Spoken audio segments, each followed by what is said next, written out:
Hello everyone and welcome to Thursday. The first thing you'll notice is I got a haircut, but we're not doing a haiku today because I don't want to detract from the main point of this video. And that is, I got screwed over by Panasonic. And it hurts to say that because I've been a fairly loyal Panasonic consumer for the last few years. But I got screwed over in a big way, and I wanted to share that with you guys today so you can arm yourself with that consumer knowledge. So let's rewind a little bit. In March 2016, I bought the camera that Mao is using right now to film. It is a Panasonic Lumix ZS100. It was pretty pricey. I got it at the time it came out. There was a big jump in quality from the previous vlog cameras we had been using, but I wanted to make that jump, not only to 4K, but also to just a better camera in general, better glass. So I decided to get the ZS100. Love the camera, really great camera. One thing I did notice about the camera is that over time it did develop some dust within the lens. And due to the nature of these cameras, it's all one unit. You can't like take the lens off and remove the dust yourself. You'd have to send it in for a cleaning. Now you can use one of those rocket air blasters and try to blast some of the air out. I've read people online have tried to like hook up vacuums to try and suck the air out. I never did that, but apparently you could do that as well. But ultimately, if you want it cleaned, you have to send it in to Panasonic. But I was becoming interested in another camera, the Panasonic Lumix LX10. And when that camera had come out, I was looking into it, and I was like, okay, that seems like a really good camera. I'm going to wait on it. Josh, my buddy Josh, ended up getting one, really loved it, and I said, all right, I'm going to make the leap into that camera. It's very, very similar to the ZS100, and this is that camera. One of the reasons I like this one so much more than the ZS100 is that it has a flip screen. This was the first camera I ever had that had a flip screen, and it makes vlogging very easy, which is nice. Now, as a reminder, I got the ZS100 March 2016. I picked up the LX10 in August 2017. So I had that for about, 18 months, something like that. Then I got the LX10. Now, I really loved this camera. I still love this camera. The problem is, it too started to develop the dust problem. Over time, it got dust inside of the lens area. And then finally, in May, I noticed that one day it had some spots, some darker spots. And I realized that if I closed the aperture way down and I went to f11, that it was showing up very clear, like black spots on the camera. And I was like, okay, so I'm not sure what is actually wrong. I don't know if there's stuff in there, like some black stuff got in there. I don't know if there was like something wrong with the sensor itself. Not sure, but for whatever reason, it had developed spots that were kind of bad. Now, as a reminder, this one, I'd also done that, and my long-term goal was to like send in the ZS100 to get cleaned, but I never got around to it, but it had an extended warranty. It's under warranty till March 2019, so I was like, it'll be fine. So the LX10, I decided I'm going to send this in. So I went on to Panasonic. This thing was still under warranty because I got it August 2017. It's under warranty for a year, so until August 2018. So at the end of May, I went to Panasonic's website. I filled out all the information. There's not really anything that you can like tell them about so much. You just have to basically send it in, which is kind of dumb. But I was like, all right, it's under warranty. It shouldn't be that big of a problem. There's some dust and stuff on the lens itself. There's a black spot. Not sure what that's about, but all right. So I sent it to them. There's not really a particular way you do that. I packaged it up myself. I sent it myself, so I had to pay for it, and I had to send it insured because if they lost it in the mail, I'd be out of camera. So I sent it in. It took like probably a week and a half before I was allowed to call and get an update. So I called and get an update. They said that the technicians were still looking at it and that they would call me back soon. So a few days later, I got a call, and they said, Mr. George? And I said, yes. They said, hi, this is the Panasonic Service Center. Just wanted to let you know your camera has been moved to out of warranty because it has been abused. And I said, what? They said, yeah, the technicians have deemed that it was abused and it's moved out of warranty. It's going to be $503 to repair it. And you have to understand, this caught me completely off guard. I was expecting, I'll send in the camera. They'll fix the camera because the camera's under warranty. It's been less than a year, and I'll get the camera back. Then, in that time frame, I was using the ZS100, but I figured at some point soon I'll get the LX10 back. We'll be back in business. Everything will be fine. Instead, they're suddenly telling me that I owe $503 for this camera. And I got to tell you right now, there's not that much wrong with this camera.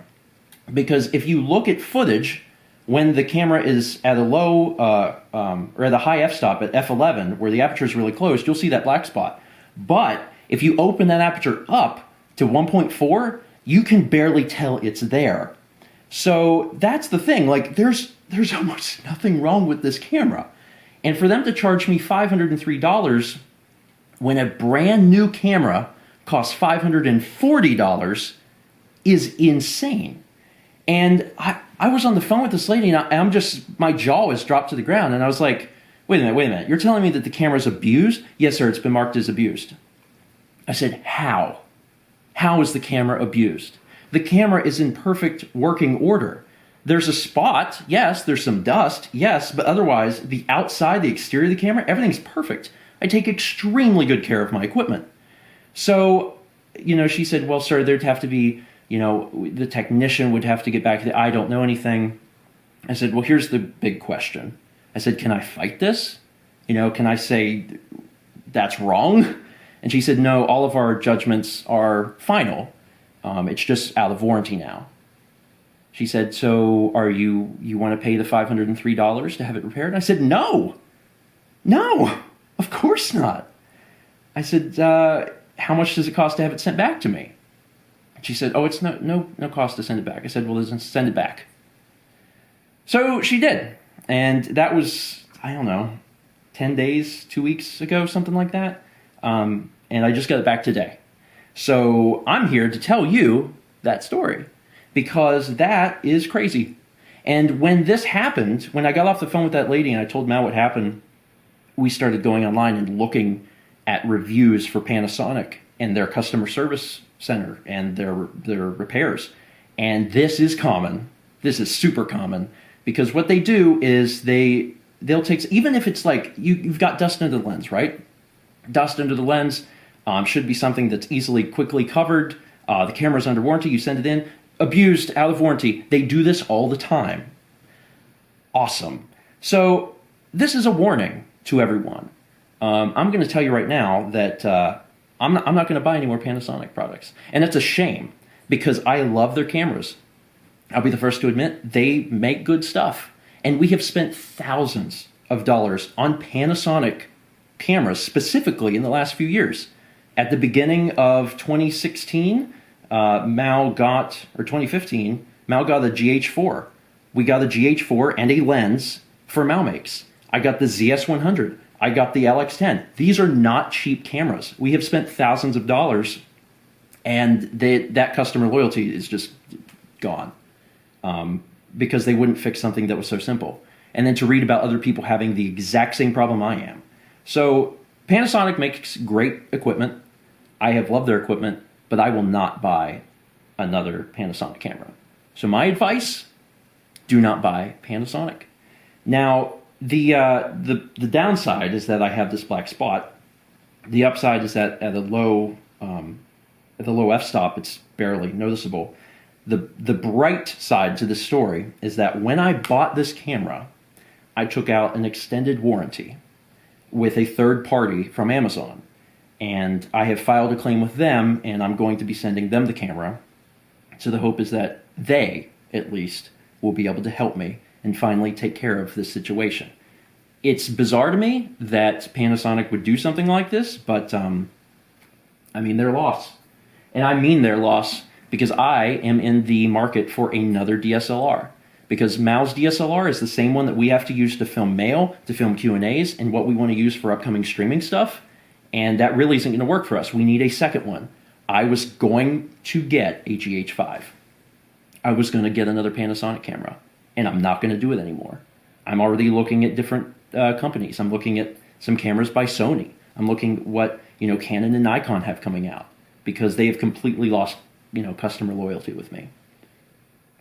Yeah, so as you can tell, I've been a little agitated about this entire situation, and it's ridiculous. But I wanted to share this because if you are considering buying a camera from Panasonic, I'm telling you right now, you cannot trust their warranty. It means nothing. Because this camera was under warranty. It had been less than a year. This camera, I wanted to send in, and it's still under warranty, and now I'm like, well, they're not going to do anything about it. I'm going to spend my money to send it to them, insure it, and they're going to get it and say, oh, abused, out of warranty, we won't cover this. It's ridiculous. Anyway, that's my story. I hope that this helps somebody out there if you were considering getting a Panasonic camera.